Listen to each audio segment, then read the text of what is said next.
And now, your first alert weather. Just in the last little bit across eastern Idaho and the Snake River Plain, we've seen the thunderstorms really start to take hold. We had one severe thunderstorm warning issued earlier just on the outskirts of Idaho Falls. Now we're looking at a few of these passing storm clouds for tonight, but we're going to settle into some pretty nice weather for tomorrow and Friday to say so long to the work week. We're currently at 72 degrees in Idaho Falls at the airport.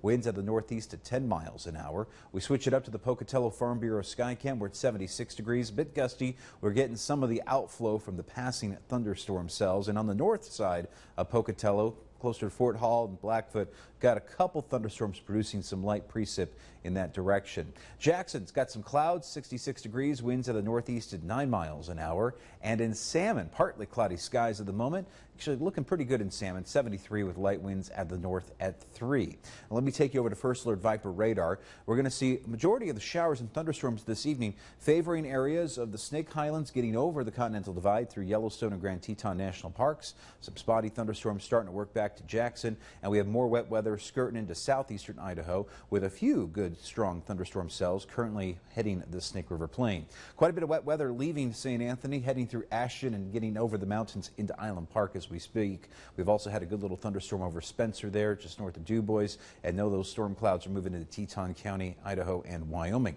Idaho Falls, yeah, we got some dark clouds overhead. We're still getting some spotty sprinkles. One good thunderstorm here between Fort Hall and Blackfoot, and then also you're getting a couple weak little thunderstorms coming off the desert, heading through northern Bingham County, southern Bonneville County, still producing some light amounts of precip, at least for the next few hours. And a couple thunderclouds currently in Arco trying to get overhead later on tonight.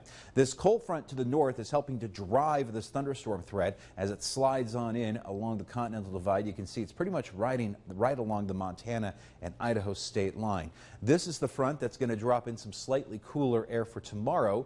But don't get too comfortable because we got some high pressure that's going to work right behind this low, and that's going to bring up our temperatures once again heading into this weekend.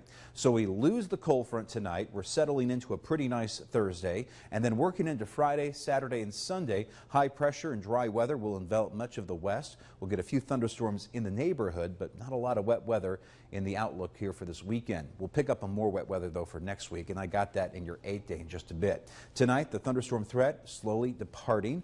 Tonight, we will still have a few late night thunderstorms out there close to midnight. Sunny here for Thursday morning. As we get into Thursday afternoon, a chance for a few thunderstorms popping up here in the valleys and mountains of western Wyoming, and that's about it for tomorrow. Places around the Tetons could see a couple good thunderstorms tomorrow, but for the most part, it's going to be nice here for Thursday with lighter winds and cool temps into the mid to lower 70s. Same thing for Friday. Lots of sunshine, just a couple isolated thunderstorms towards the national parks. Temperatures here at 76 tomorrow for Preston, 75 in McCammon, and we're in the upper 60s tomorrow for Lava. Mid 70s for Rexburg, in the lower 70s towards Swan Valley, upper 60s in Driggs, and Jackson should top off around 70 tomorrow with a slight chance of a lingering thunderstorm. Nice weekend, but we have some storm clouds next week for Tuesday and Wednesday. Moving over to Rexburg, highs in the upper 70s for Friday and Saturday, very close to 80 this weekend with nice, dry, sunny, warm weather. Moving over to central Idaho, 76 for Salmon, 74 for Chouse, and the lower 70s for Mackey and Arco, lows sliding back down to the 40s tonight. Salmon's extended outlook showing us highs here in the mid 80s for Saturday and Sunday, but we're going to drop it down to the 60s by Tuesday of next week with some wet weather trying to creep on in. Idaho Falls, a high of 75 for tomorrow. Same for Blackfoot. We're into the mid 70s for Pocatello, 74 for Rigby, and we're into the 40s tonight. Here's your Blackfoot 8-day forecast. Pretty nice weather here for the weekend, but we do have some storm clouds coming in for Tuesday and Wednesday of next week there. We are expecting to see some storm clouds there.